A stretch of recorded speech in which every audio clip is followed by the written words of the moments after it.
Saya dulu, Pak. Ya, Astia silakan. Oke, Astia. Izin share screen ya, Pak. Ya, silakan ya.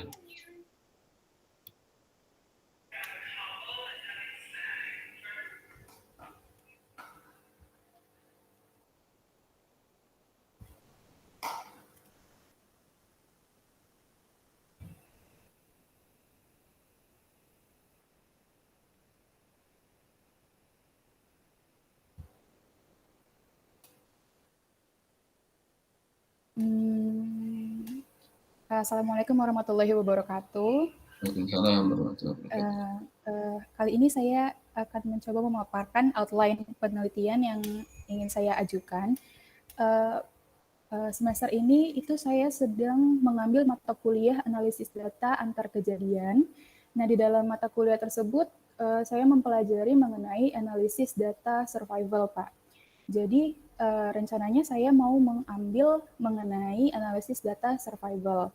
Saya sudah menemukan paper dengan judul Flexible Model for Survival Data with Accurate dengan pendekatan Bayesian oleh Vicente G. dan kawan-kawan. Pada paper ini pertama-tama dilakukan pemodelan flexible Q-rate model, lalu selanjutnya menentukan fungsi likelihood, dan selanjutnya melakukan pendekatan Bayesian. Yang pertama menentukan distribusi priornya, lalu menentukan distribusi posterior, selanjutnya mengestimasi parameter. Nah, estimasi parameter ini dilakukan dengan menggunakan teknik Markov Chain Monte Carlo atau MCMC, dan selanjutnya akan dilakukan komparasi model. Namun pada data survival ini belum memperhatikan adanya efek spasial seperti itu, Pak. Makanya ingin digabungkan dengan spasial.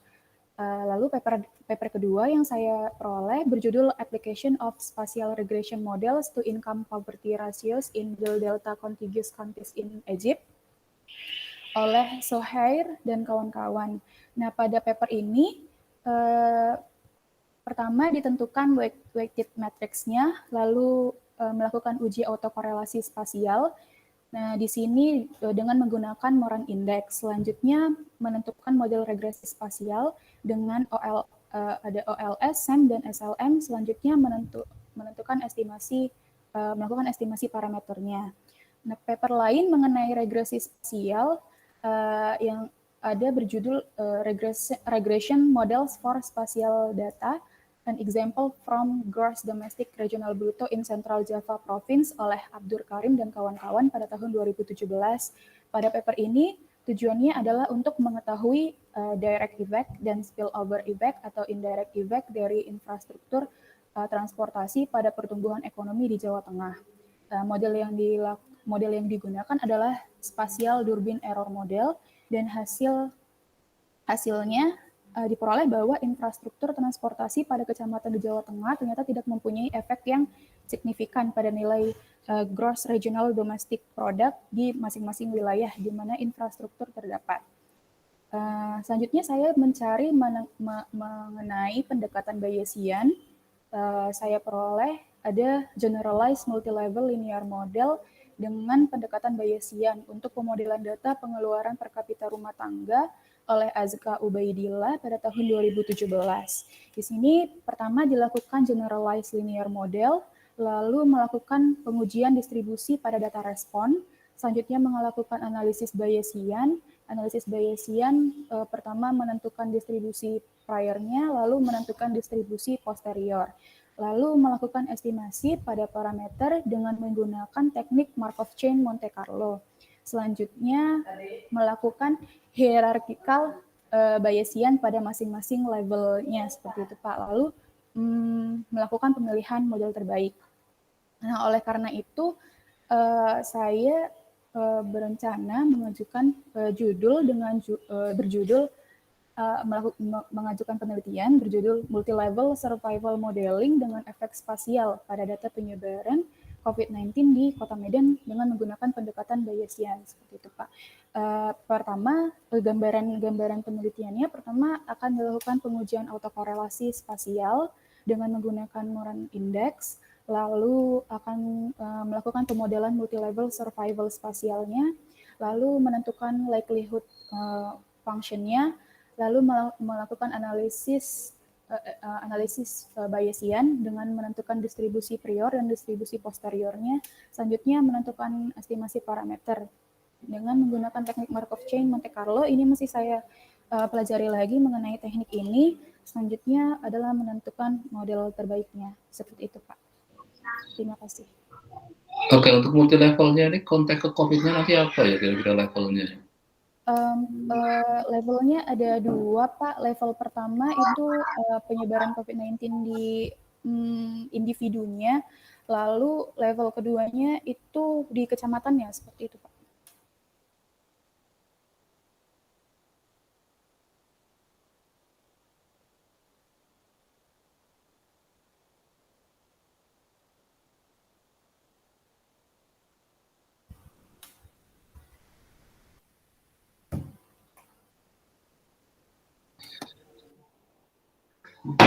Ya terus yang di ini kan nanti apa di survival berarti untuk yang ini urusan yang hidup mati atau apanya yang nanti COVID yang akan diambil itu konteks survivalnya dari sisi apa hazardnya atau ininya Hidup matinya, Pak, survive atau tidaknya. berarti life-nya itu lifetime-nya ya usianya Iya.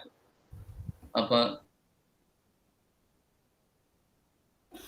makanya di sini nantinya sebagai apa kayak objek survivalnya kan bisa kalau ingin lihat kan kemarin yang sering dilihat kan tingkat apa kayak kematian apa yang kemarin di terus berapa ini terus apa tingkat kesembuhannya apa tingkat penyebarannya yang mau dilihat di sini apa ya nanti mau belum lihat ya ya oke nggak apa-apa nanti di ini kan mana sih yang ingin dilihat konteks di survival kan bisa apa sih ya karena selama ini data yang beredar kan terkait urusan apa kematiannya terus kesembuhannya sama apa yang posisi aktifnya kan itu penyebarannya itu kan yang jadi apa waktu selama ini terkait COVID dan itu maka konteks survivalnya nanti Anda mengukurnya seperti apa nih yang coba nanti coba di ini kan ya kan nanti kalau misalnya ini mungkin mulai dikonstruksikan bab satunya siapa nih paper baru ya tadi paling tua paper tahun berapa? Yang tahun 2017, Pak. Oke, 17 masih itu. Paper utamanya berarti yang 2017 ini, paper utamanya. Iya. Kalau paper pertamanya, nah saya belum menemukan yang baru, Pak. Adanya yang kalau untuk survival data saya menemukannya yang ini yang dengan Bayesian approach ini itu pada tahun 2011 gitu, Pak. Okay. Masih mencari untuk jurnal yang terbarunya lagi. Oke, biasanya kalau yang cukup ramai biasanya ada lagi kalau dengan kata kunci yang hampir mirip kadang mungkin ada. Ya, Pak, nah, mungkin yang Bayesian approach-nya yang nggak banyak, tapi kan yang untuk konteks survival mungkin ada, tapi pendekatannya mungkin nggak pakai Bayesian. Itu yang coba bisa dilihat itu. Baik, Pak. Terima kasih, Pak. Oke, terima kasih. Sementara itu dari minggu depan mulai di ini ya, konstruksikan bab satunya ya. Jadi latar belakang masalah terus kayak tadi yang konteks nanti akan dikasihnya ke COVID-nya apa yang dilihat sudah mulai kelihatan. Terus dari sisi untuk apa? Tadi akan gabung tambahan data spasialnya jadinya tadi ya, ada aspek spasial mau dilihat.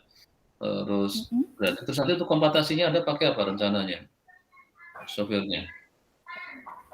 Nanti mau tidak mau harus ada komputasi di sini. Menggunakan R, Pak. Sudah, jadi kan sudah siap, sudah pernah belajar R? Sudah? Iya, tapi masih berusaha untuk mendalami lagi, Pak. Oke. Di kuliahnya Pak, udah ikut kuliah yang komputasi itu? Sudah pernah ikut kuliah komputasi?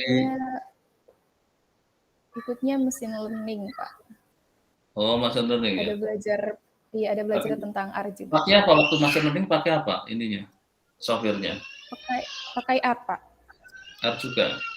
Ya oke, berarti misalnya sudah kenal lah, jadi tidak dari apa. Tapi kalau untuk programming kan bisa apa? Ya nanti belajar dari yang sudah lebih pengalaman kan bisa itu. Ya oke, Iya, terima Pak. Baik, kasih. Pak. Silakan lanjut lagi Terima siapa? kasih, Pak. Ya, makasih. Izin Pak, saya Sylvia. Oke, silakan, Kak Sylvia. Baik, izin present nih Pak. Oke, ya.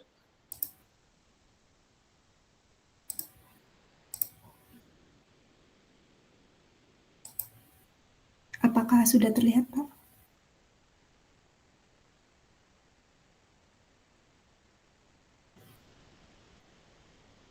Ya. Bismillahirrahmanirrahim. Assalamualaikum warahmatullahi wabarakatuh. Waalaikumsalam warahmatullahi wabarakatuh. Itu videonya diaktifkan ya kalau pas presentasi ya.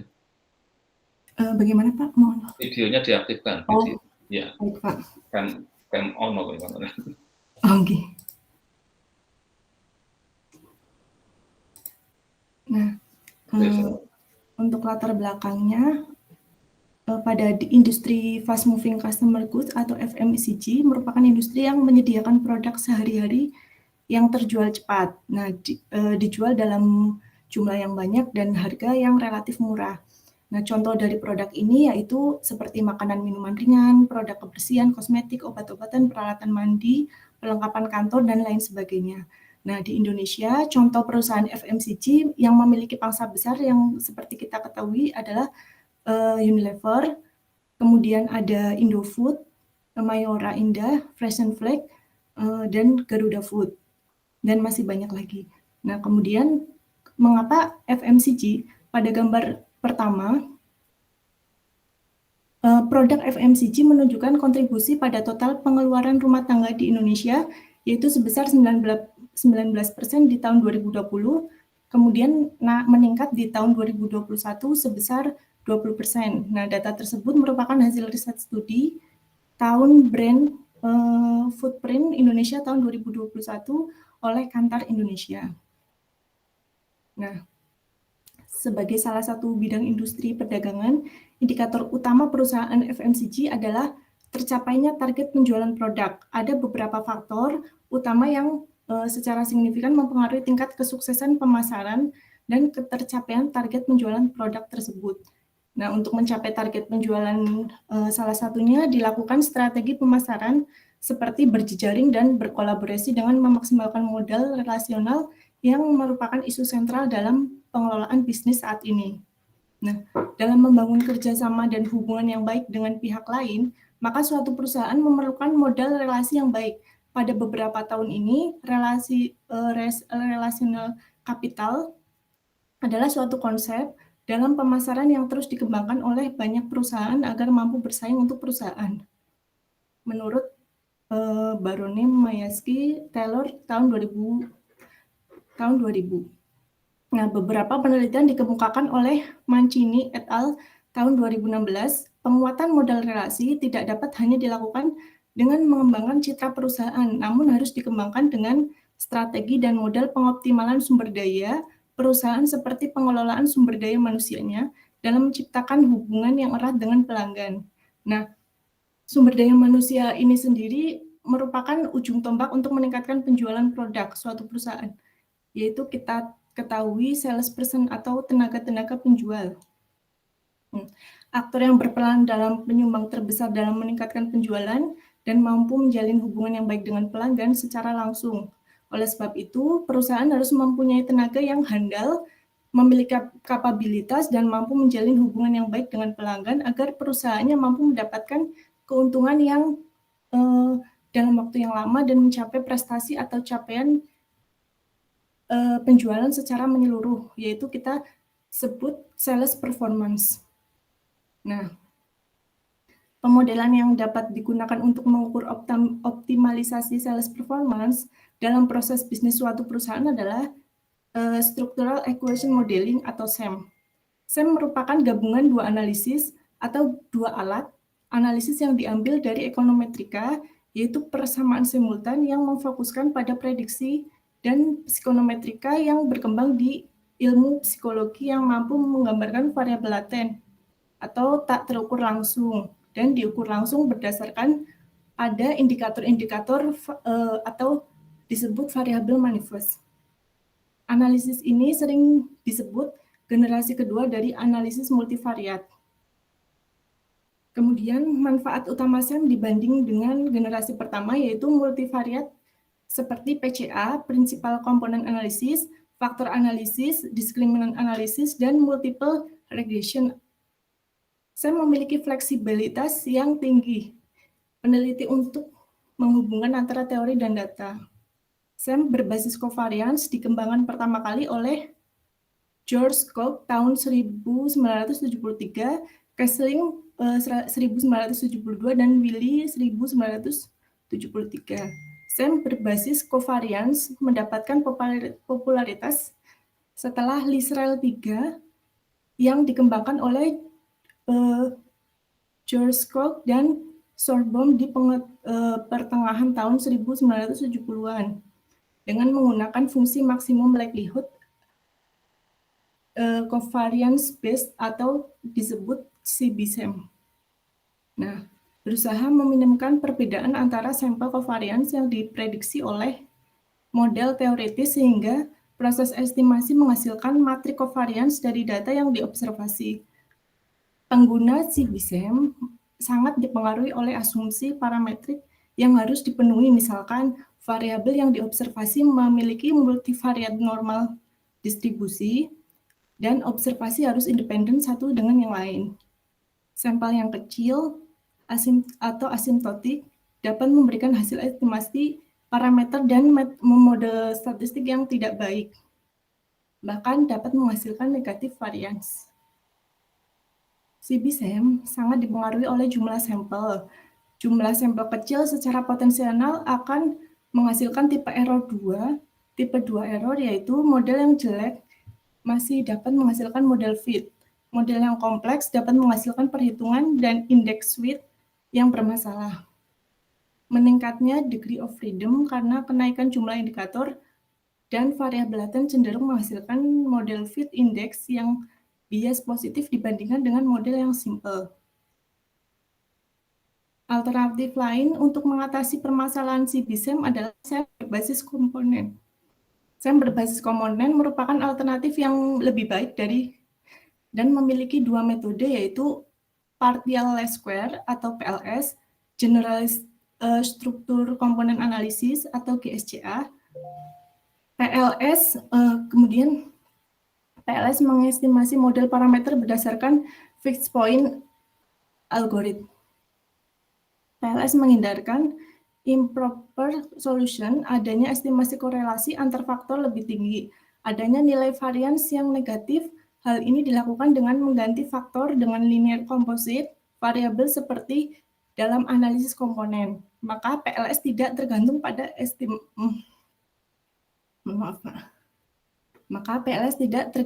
pada asumsi distribusi tertentu seperti observed variable harus berdistribusi secara normal multivariat, di mana asumsi ini sering dilanggar dalam data non-eksperimental.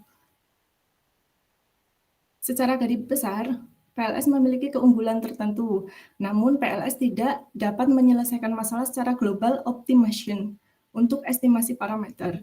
Akibatnya sangat sulit menilai prosedur PLS dan tidak ada garansi bahwa PLS memberikan solusi yang optimal. Secara lebih serius, PLS tidak memberikan mekanisme untuk menilai overall goodness of fit dari model. Jika tidak ada ukuran goodness of fit pada model, menjadi sulit menentukan seberapa baik model fit atau cocok yang ditanya dan sulit untuk membandingkan dengan model alternatif. Nah, sebagai solusi untuk mengatasi PLS, maka Wang dan Takane 2004 mengusulkan metode baru yang diberi nama Generalized Structure Component Analysis atau GSCA. Nah, GSCA ini merupakan bagian dari komponen based SEM dan menawarkan kriteria global least square optimization yang secara konsisten meminimumkan untuk mendapatkan estimasi parameter model. GSCA juga merupakan metode analisis yang powerful dan dilengkapi dengan ukuran model fit secara keseluruhan. Nah, penelitian juga telah dilakukan oleh Slitkin 2017 dalam model GSCA variabel laten adalah komponen. Bobot diestimasi bersama dengan parameter model lainnya. Mengoptimalkan kriteria kuadrat terkecil asli, hasil penelitian menyebutkan bahwa GSCA menghasilkan nilai kriteria yang lebih baik dibandingkan dengan dua lainnya. Sehingga berdasarkan penjabaran latar belakang di atas, maka peneliti ingin menerapkan analisis GSCA untuk studi kasus pada prestasi atau capaian yang diperoleh dari aktivitas penjualan secara menyeluruh, yaitu kita sebut sales performance, dengan menggunakan pendekatan teori jejaring. Kemudian tujuan dan manfaat penelitian adalah yang pertama, menentukan prosedur model generalized struktur komponen analisis. Yang kedua, menentukan estimasi parameter pada model generalized struktur komponen analisis. Yang ketiga, mengimplementasikan generalized struktur komponen analisis menggunakan data tentang prestasi atau capaian yang diperoleh dari aktivitas penjualan secara menyeluruh atau sales performance ditinjau dari pendekatan teori jejaring. Kemudian manfaat penelitian ini adalah untuk mendapatkan model yang representatif terkait faktor-faktor yang berpengaruh pada sales performance perusahaan FMCG di Yogyakarta. Selain itu, penelitian ini juga diharapkan dapat menyajikan hasil analisis yang rinci tentang estimasi parameter dengan mengimplementasikan generalis struktur komponen analisis. Sekian presentasi dari saya. Wassalamualaikum warahmatullahi wabarakatuh. Waalaikumsalam. Oke, jadi nanti ini yang saya ingin lihat nanti paper utamanya. Misalkan kalau untuk kan ya minimal 2 saja Anda kalau bisa ada satu kasus ini, karena apapun ini di S2 matematik kan toolnya akan jadi fokus utama, itu studi kasus kan sebagai hanya apa, kayak latar belakang masalah lah itu di dunia real ada masalah kayak gini, bagaimana kita analisis, bagaimana tool di statistiknya yang tersedia itu. Nah misalnya ini gunakan apa CSCM, mungkin di apa persamaan struktural kan mungkin ada yang versi standarnya, jadi apa sih perkembangannya, dan nanti tolong ditonjolkan itu ya, kalau background-nya tadi background kisah studi kasusnya kan, karena kita sekarang posisinya kan di tool-nya itu, karena kita di S2 matematik, jadi saya harapkan untuk minggu depan Anda presentasinya dari sisi alatnya ya, dari alat statistiknya. Jadi Anda masuk di misalnya di sini konteks apa, ada principal komponen, terus ada tool equation modeling, bagaimana meramu itu, nanti Anda coba dikonstruksikan mulai dari principal komponennya tadi ada, tersinahnya kota generalis itu bisa perjalanannya diperlihatkan ya. Jadi sekali lagi untuk minggu depan coba ditonjolkan di situ statistiknya. Apalagi ini kan semua ingin jadi akademi, harapan saya nanti kalau toolnya kelihatan menonjol, memang di situ kronologi perkembangannya ada, kan semacam kayak kita bisa melihat beberapa tentang kasus ini, tapi dari berbagai macam perspektif kan, mungkin paper-paper yang ada itu. Jadi paper utamanya tahun berapa ini? 2017 Pak. Terus ada berapa paper yang sudah kita terkait ini? Sudah banyak, bentar Pak. Sudah ditaruh di ini ya, di referensi itu ya? Sudah Pak. Oke, jadi nanti berarti minggu depan misalnya di dalam bentuk PowerPoint diperlihatkan bagaimana konstruksi awal, jadi mungkin alat statistik awal ada cuma PC aja, ada SEM aja, ada ini aja, terus bagaimana itu diramu akhirnya kenapa harus main ke generalized tadi itu.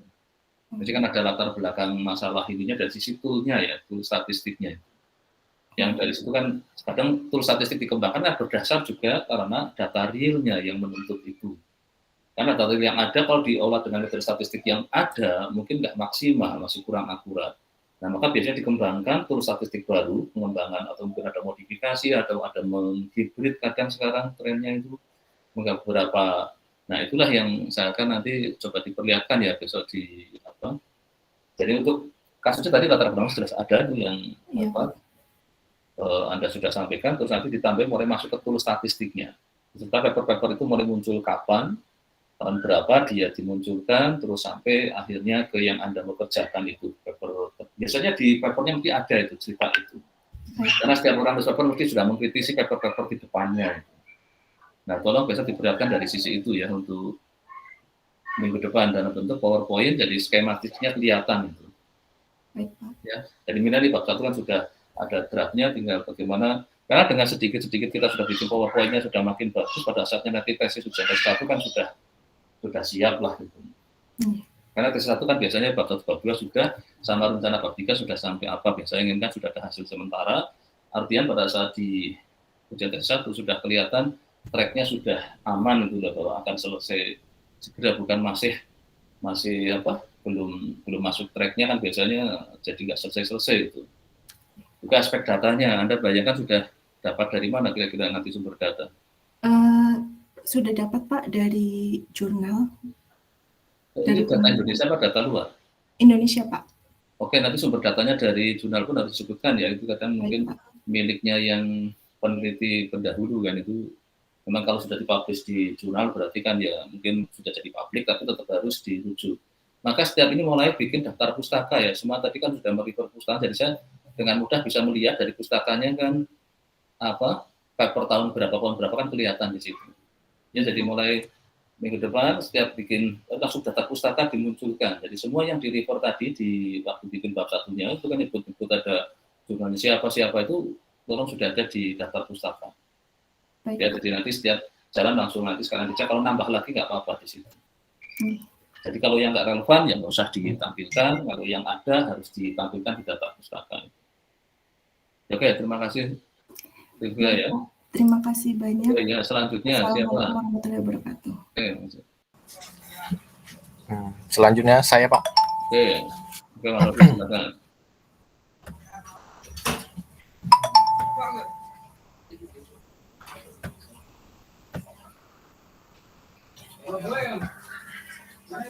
Apakah sudah terlihat, Pak?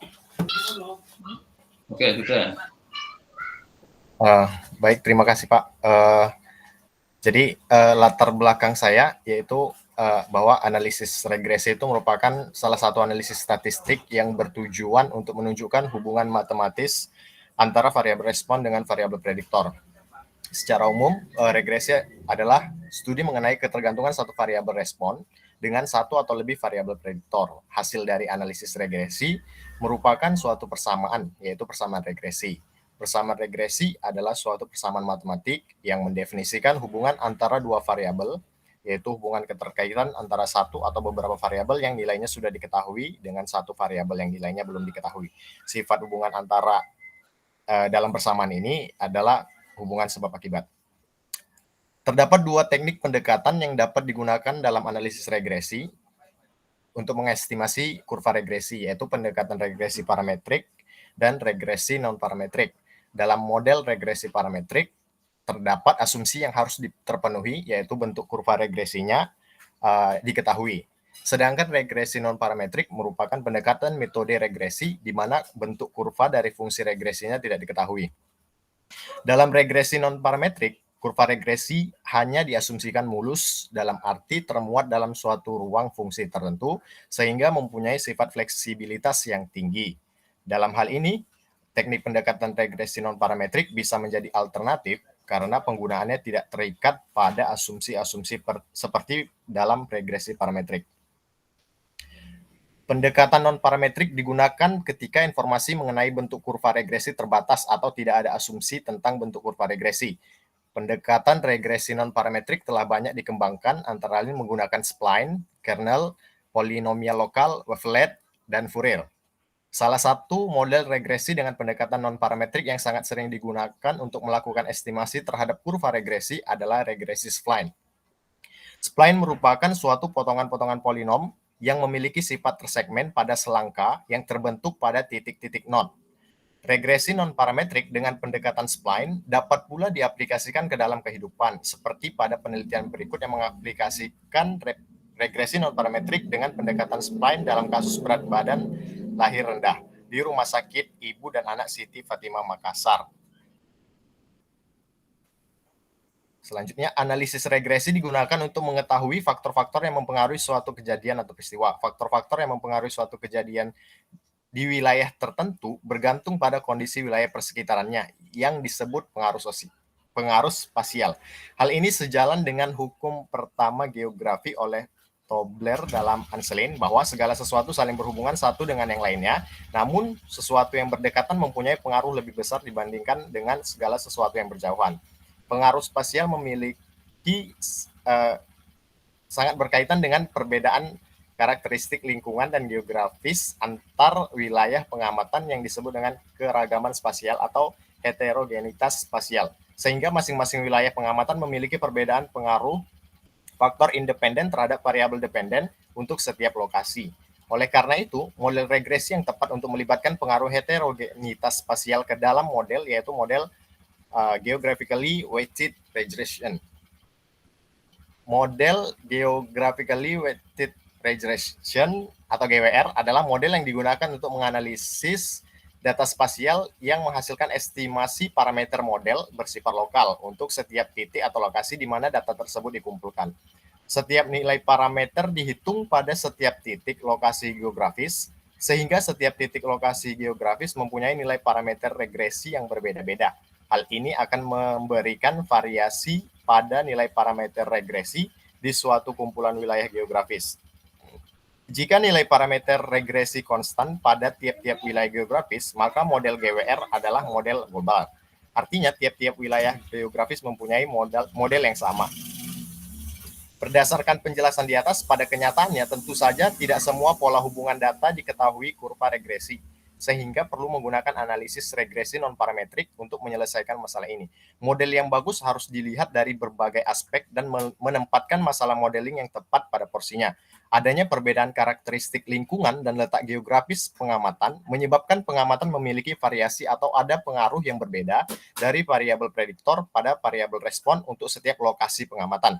Untuk menyelesaikan ketiga variabel prediktor memiliki pola variabel yang tidak mengikuti pola tertentu pada variabel respon dan kurva regresi tidak diketahui, upaya yang dilakukan untuk mengatasi masalah tersebut adalah dengan menggunakan non-parametric geographically weighted regression with truncated spline approach.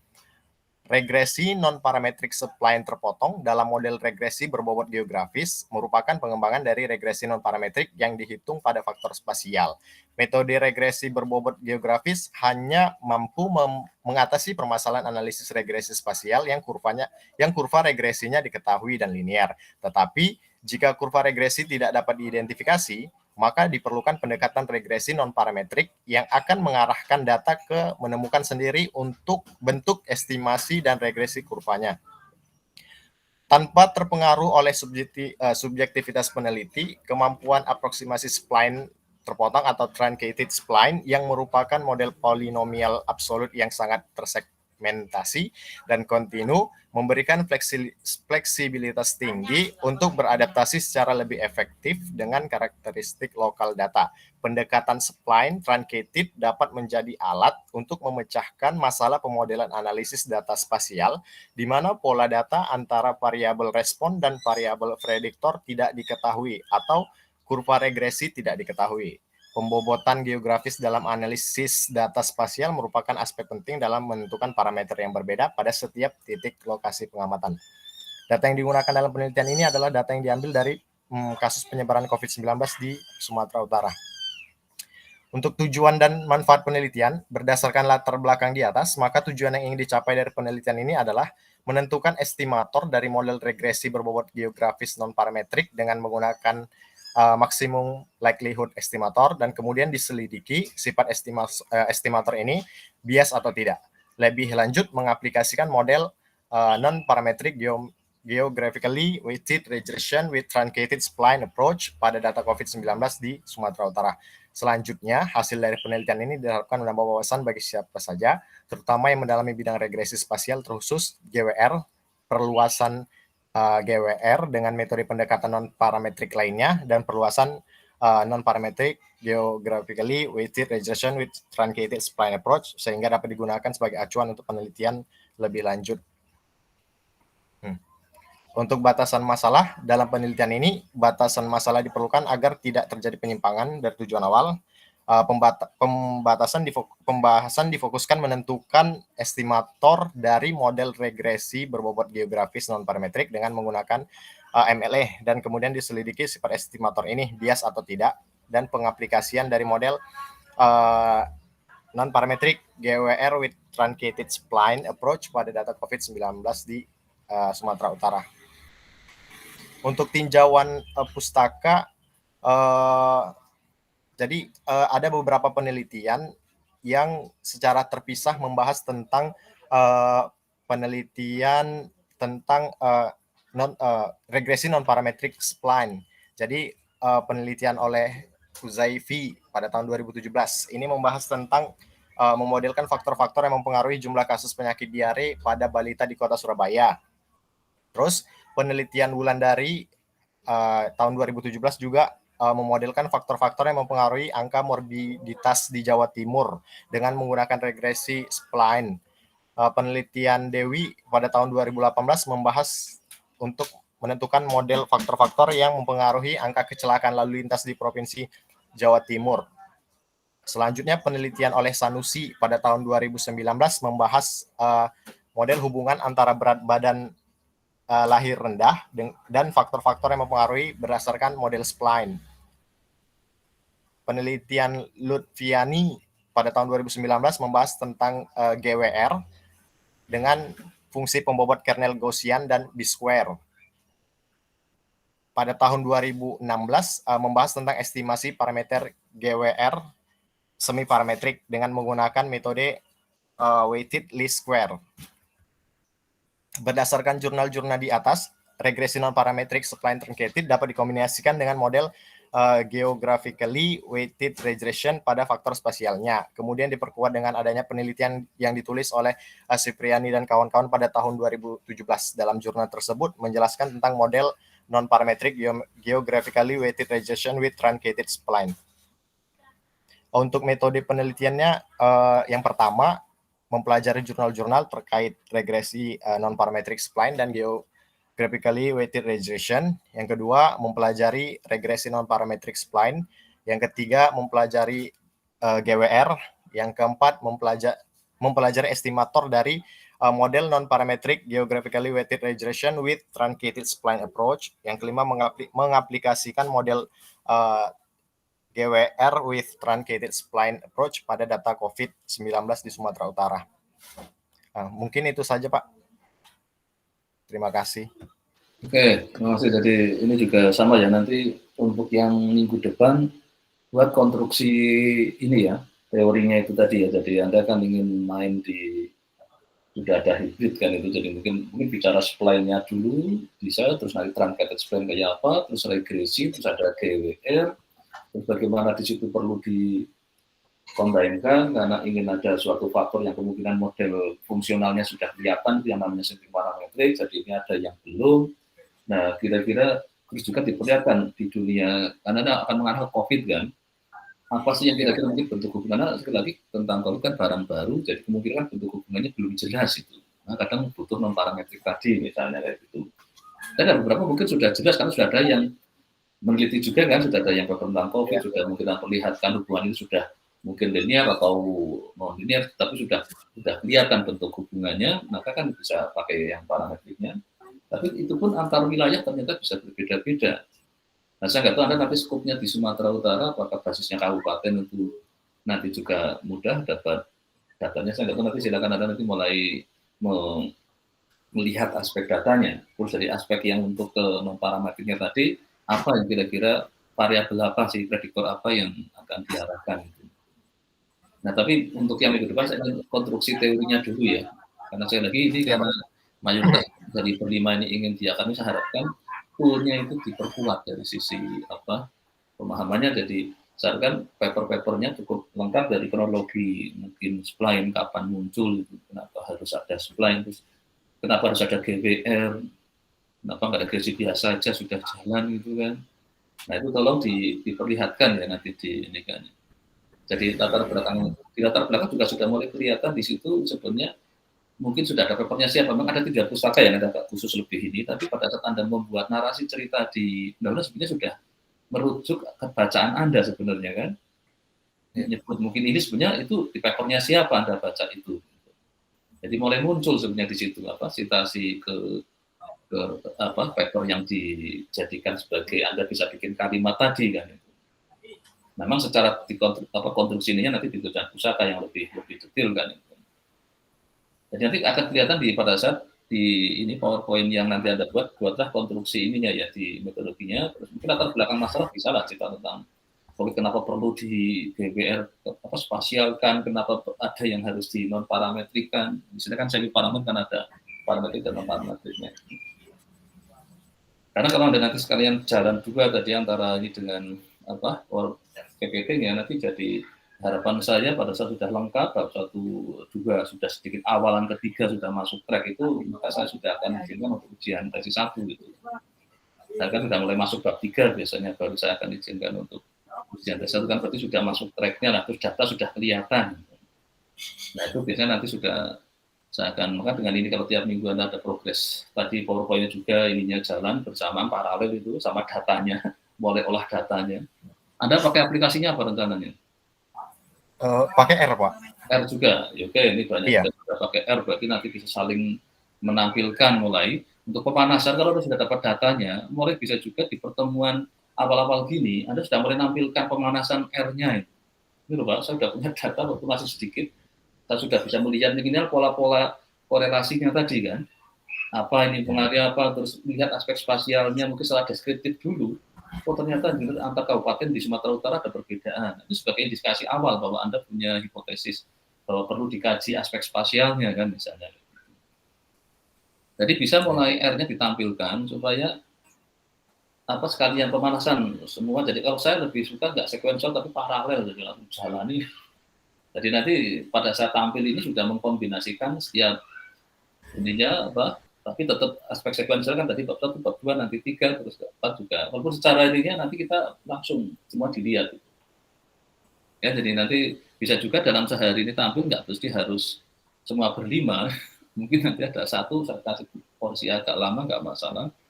Nanti kita batasi mungkin ya paling sehari ini mungkin nanti sampai jam 11, yang lainnya mungkin bisa minggu depannya lagi gitu. Terus urut kayak gitu.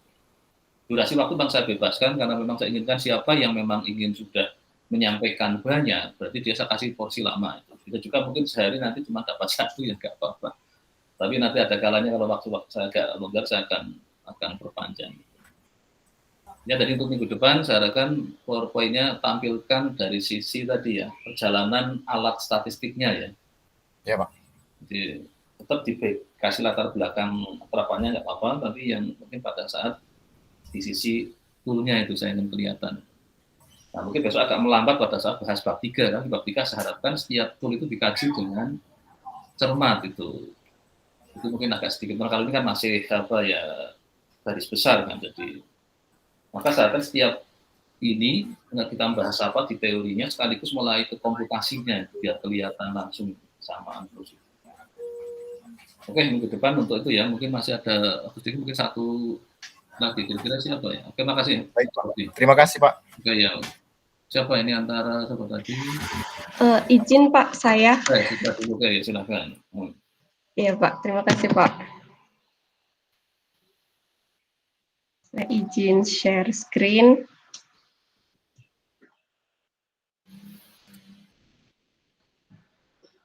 Mau tampilkan videonya ya biar sebentar Pak, menunggu.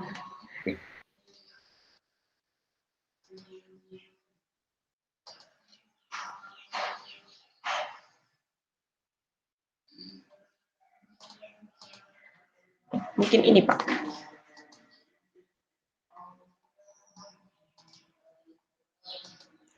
Jadi saya masih ini Pak, melanjutkan jurnal yang saya temukan kemarin tentang analisis spasial dan GWR. Oke, silakan tampilkan saksinya belum kelihatan ya. Oke. Belum ya Pak? Ya, silakan ya, kelihatan ya. Oh, ya. Baik Pak.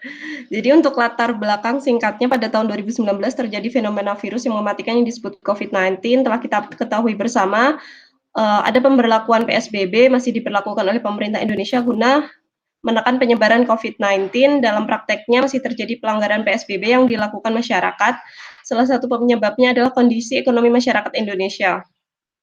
Dalam penelitian ini berfokus pada pemodelan jumlah kasus COVID-19 di Provinsi Jawa Timur yang terdiri dari 29 kabupaten dan 9 kota menggunakan spatial pattern analysis dan GWR yang merupakan pengembangan dari regresi linier bersifat lokal antar wilayah observasi. Adapun faktor yang diangkat berpengaruh terhadap penyebaran COVID-19 adalah jumlah kasus COVID-19 dari tahun 2020 sampai tahun 2021.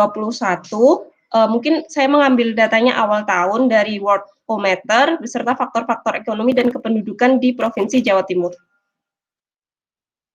Untuk rumusan masalahnya, bagaimana pola penyebaran dan peta risiko persebaran COVID-19 di Provinsi Jawa Timur dengan menggunakan spatial pattern analysis. Yang kedua, bagaimana model kasus COVID-19 di Jawa Timur serta faktor yang dianggap berpengaruh terhadap penyebaran COVID-19 menggunakan GWR. Untuk tujuan penelitiannya memvisualisasikan pola spasial dari kasus COVID-19 dan lokasi potensi risiko penularan. Yang kedua ada menentukan proses spasial yang mendasari pola spasial kasus COVID-19 di Provinsi Jawa Timur. Yang ketiga, menentukan faktor-faktor yang mempengaruhi transmisi spasial menggunakan model GWR. Dan yang keempat adalah menganalisis dinamika kasus yang terinfeksi dan risiko penularan menggunakan hotspot analysis dan space-time scan statistik. Manfaat penelitiannya sendiri yaitu memberikan informasi kepada pemerintah daerah Provinsi Jawa Timur mengenai persebaran virus COVID-19 di Jawa Timur, serta faktor-faktor yang berpengaruh menggunakan metode spatial pattern analysis dan GWR guna membantu pemerintah daerah Provinsi Jawa Timur untuk membuat kebijakan dalam agenda menurunkan potensi kasus COVID-19. Sedangkan bagi peneliti adalah sebagai sarana mengaplikasikan metode spatial pattern analysis dan GWR dalam mengatasi masalah pandemi COVID-19 agar bermanfaat bagi masyarakat khususnya bidang pendidikan, bidang kesehatan. Tinjauan pustakanya sendiri, perbedaan penelitian ini dengan penelitian dahulu, yaitu penelitian ini menggunakan data kasus COVID-19 di Jawa Timur dengan menggunakan metode spatial pattern analysis dan GWR yang mana akan dianalisa dinamika kasus yang terinfeksi dari risiko penularan menggunakan hotspot analysis dan space-time scan statistik. Kemudian metode penelitiannya, metode yang digunakan dalam penelitian ini sebagai berikut, yaitu mempelajari jurnal terkait spatial pattern analysis, GWR, hotspot analysis, dan space-time scan statistik, mempelajari program komputasi yang mendukung pengerjaan atau pengolahan data, rencananya saya menggunakan R dan beberapa program komputasi yang mendukung lainnya, serta melakukan proses komputasi dengan menggunakan data kasus COVID-19 di Jawa Timur. Mungkin itu Pak yang bisa saya sampaikan. Kemudian untuk preview jurnal yang saya pakai, ini Pak, yang kemarin saya upload ada Space-Time Cluster Detection and GWR of COVID-19 Mortality on Texas. Texas ini membahas tentang tingkat kematian. Berfokus pada tingkat kematian, kemudian spatial analysis of COVID-19 pada Jakarta ini berfokus pada pengaruh pemberlakuan PSBB, kemudian didukung lagi oleh ini GWR dan spatial pattern analysis untuk pemodelan kejadian penyakit malaria. Ini beda studi kasus dan beda faktor serta variabel yang diambil, Pak. Terima kasih, Pak. Oke, terima kasih. Ini juga sama ya, nanti saya ingin untuk yang minggu depan dari sisi tool statistiknya ya. Jadi Baik, Pak. Saya ingin lihat kenapa tadi nggak cukup dengan pakai regresi biasa, harus diinikan, kenapa tadi juga menarik harus dispasialkan. Terus kira-kira terus karena di GWR kan juga ada teknik pembukutannya, nanti terus apa yang akan dipakai untuk pendekatannya. Jadi memang oke pendekatan tentang tadi kisahnya dulu, kasusnya dulu, enggak apa-apa, tapi pada saat sudah kasusnya sudah kelihatan, itu yang sebetulnya efek ada inspirasi, harus ada spasial, ada ini, maka nanti saya inginkan untuk yang presentasi minggu depan, di PowerPoint kan bagaimana alur paper-paper orang-orang mengerjakan itu, kenapa muncul tadi ya akhirnya ide GWR. Kalau tadi kan GWR dikombain dengan apa, yang ini kayaknya masih mungkin di GWR murni ya, apa tadi sudah ditambahkan. Tadi kombinasinya pakai apa? Ada tambahan apa tadi yang satunya lagi yang? Analisis spasial dengan hotspot itu, Pak. Oke. Nah, itu nanti statistik. Itu apa dari aspek ininya nanti apa data dan ininya kira-kira mudah ya nanti dari segi tingkat apa kematian ya yang mau dilihat ya. Dari tingkat kasusnya, Pak. Tingkat Kalau kasus. iya, kalau acuan jurnalnya kan menggunakan data kematian, kemudian saya mengambil data tingkat kasusnya. Oke. Ya, oke, nanti untuk yang minggu depan sama nih ya pustakanya mulai dibuat ya. Saya ingin lihat list pustakanya terus dari kalau papernya terbaru tadi tahun berapa sih yang di sebagai rujukan utama?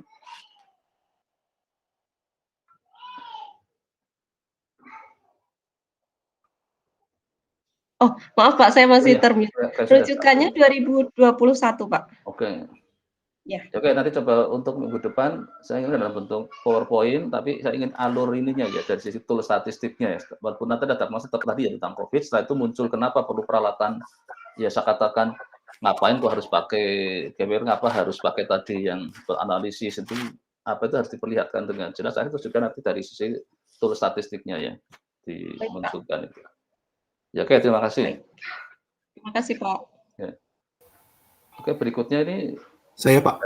Dani ya, oke silahkan.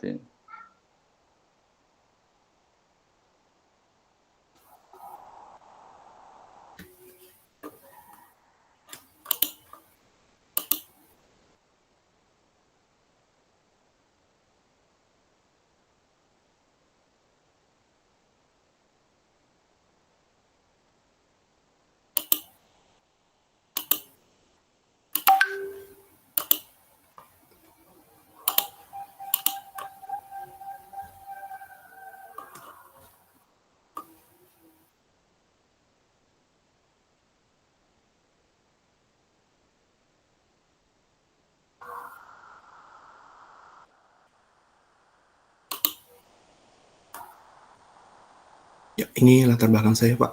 Oke, silakan. Data adalah hasil dari pengamatan yang dapat diolah dan disajikan dalam bentuk suatu kesimpulan, sehingga memberikan manfaat bagi peneliti dan bagi pembacanya. Tujuan dikumpulkannya data adalah melihat hubungan antar variabel dengan membuat suatu model yang sesuai dengan karakteristik data. Regresi linear merupakan satu di antara metode yang dapat dibentuk untuk memodelkan suatu data. Jika data yang digunakan adalah spasial, maka analisis spasial adalah metode yang tepat untuk melihat hubungan antar variabel. Data spasial adalah data yang memuat adanya informasi lokasi atau kewilayahan yang dapat ditampilkan dalam bentuk peta. Kendala yang dihadapi pada data spasial adalah kondisi semua wilayah yang diamati tidak sama karena adanya faktor geografis, keadaan sosial budaya, maupun hal lainnya yang disebut sebagai heterogenitas spasial menurut Cakara dan Yasin.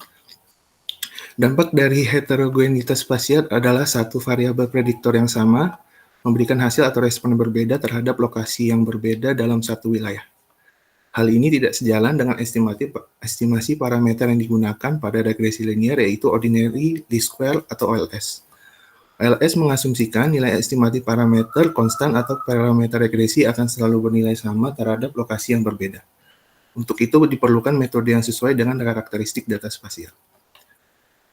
Geographically Weighted Regression atau GWR merupakan metode analisis spasial yang mampu menganalisis keragaman data spasial. Model GWR bertujuan untuk memperluas kerangka regresi linear dengan bentuk model yang diestimasi parameternya dapat bersifat lokal daripada global. GWR menjadi teknik pemodelan lokal yang cocok dengan model regresi di setiap lokasi geografis dalam bandwidth tertentu dan fungsi pembobot yang bergantung pada jarak. Dalam perkembangannya, GWR telah dikembangkan dengan menggabungkan efek spasial, lokasi, dan efek temporal atau waktu. Graphically and Temporally Weighted Regression atau GTWR adalah pengembangan dari GWR yang menganalisis keragaman antar wilayah dan waktu terhadap data yang berbasis kewilayahan dan waktu. Wang dan kawan-kawan menggunakan metode Geographically and Temporally Weighted Regression untuk memodelkan harga rumah di Calgary, Kanada pada tahun 2002 sampai 2004. GTWR memperhitungkan non-stasionaritas spasial temporal dalam estimasi parameter dengan menggunakan matriks pembobot berdasarkan jarak spasial temporal. Meskipun GTWR telah memodifikasi model dengan penambahan efek temporal, model GTWR tidak mempertimbangkan efek autokorelasi spasial. Menurut Lesage, memodelkan dengan heterogenitas spasial dan temporal dan efek autokorelasi spasial lebih baik karena dalam konteks pemodelan keduanya saling berhubungan. Untuk itu, Geographically and Temporally Weighted Autoregressive Regression atau GTWR dibentuk agar permasalahan tersebut teratasi. GTWAR merupakan kombinasi antara GTWR dan model regresi autokorelasi di mana spasial autokorelasi dikonstruksi menggunakan spasial. Wu dan kawan-kawan mendemonstrasikan model dan algoritma GTWAR dengan studi kasus harga rumah di Shenzhen, China tahun 2004 sampai 2008. Selanjutnya, Shim dan Huang membuat pengembangan terhadap GTWAR dengan memasukkan prinsip dasar support vector machine regression ke dalam mode koefisien yang bervariasi secara spasial dan temporal, yaitu kernel-based geographically and temporally weighted autoregressive regression atau disebut KBGTWAR. Berdasarkan uraian di atas dan penelitian ini akan dibahas model GPGTWAR dan menganalisis model KBGTWAR dengan studi kasus yang belum saya peroleh. Tujuan dan manfaat penelitian. Berdasarkan latar belakang di atas, maka tujuan dari penelitian ini adalah mengkaji model kernel-based geographically and temporally weighted autoregressive regression atau GTWAR, KBGTWAR, dan mengimplementasikannya terhadap data. Selanjutnya akan dilihat performa model dan membandingkan dengan model GWR dan GTWAR. Hasil penelitian ini diharapkan menambah wawasan bagi siapa saja yang terutama yang mendalami bidang geographically weighted regression sehingga dapat dijadikan acuan untuk penelitian lebih lanjut.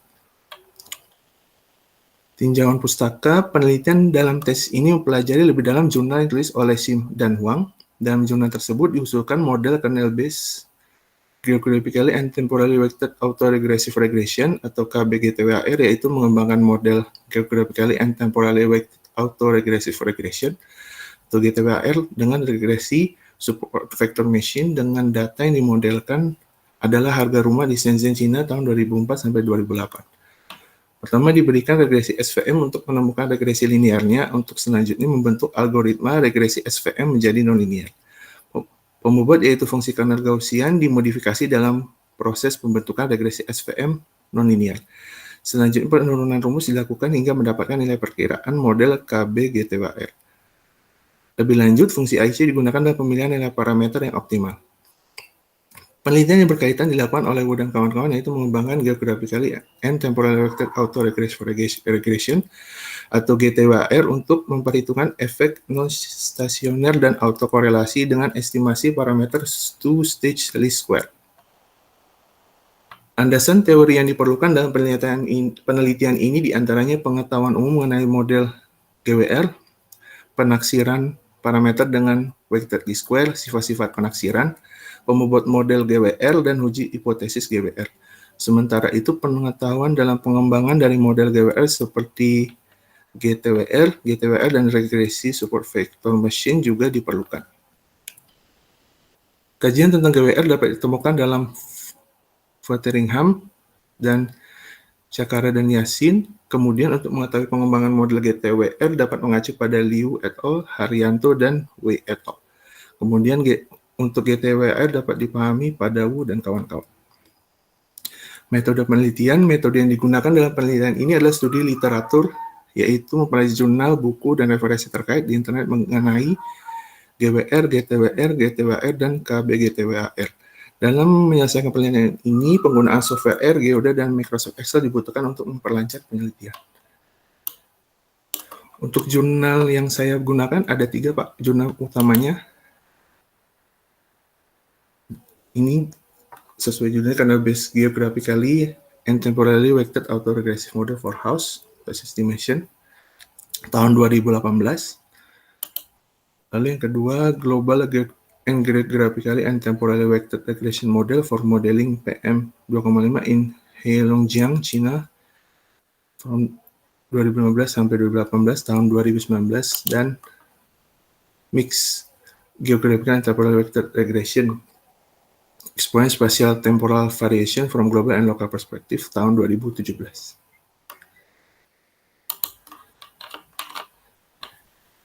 Seperti itu, Pak.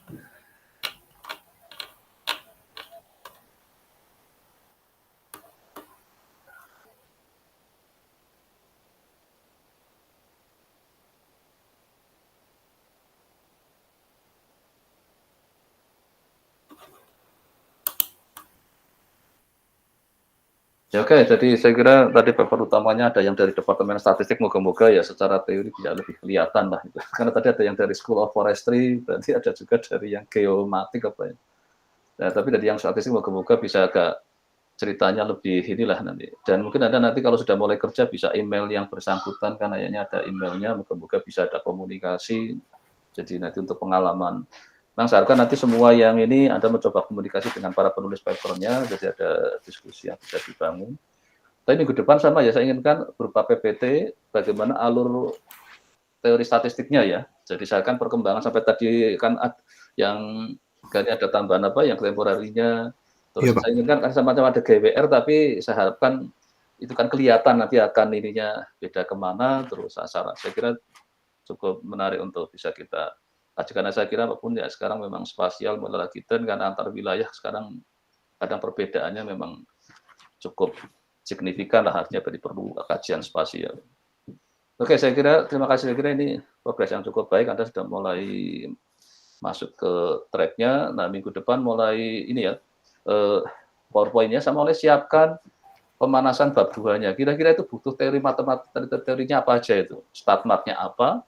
Matematiknya apa? Yang jelas ada misalnya kalau ada aljabar matrik vektornya ya keluarkan, kalau ada statmatnya apa yang harus keluar tadi terestimasi, terus nanti komputasinya mungkin juga nanti Anda harus kira-kira apa sih metode. Jadi kalau salah ada yang untuk taruh Markov chain apa ya misalnya itu kan untuk. Nah, itu mulai dikelihatkan, mulai membuat draft ke bab 2 ya. Sekalian sama mulai bikin PowerPoint-nya itu. Misalkan ini ya kalau semua lancar sih moga-moga pas siri UTS bisa ada yang sudah bisa ujian tesis 1 lah itu. Kalau sudah masuk track saya berani lepas ke sana itu. Jadi perubahannya besok sudah nggak terlalu besar. Baik, terima kasih saya kira atas jadi presentasinya. Kita lagi nanti minggu depan. Saya kira dengan 1 jam sudah cukup lah untuk memantau progresnya itu. Oke, terima kasih ya. Terima kasih Pak. Terima kasih, Terima kasih Oke, Bapak. Terima kasih, Pak. Terima kasih, Bapak. Terima kasih sama-sama yang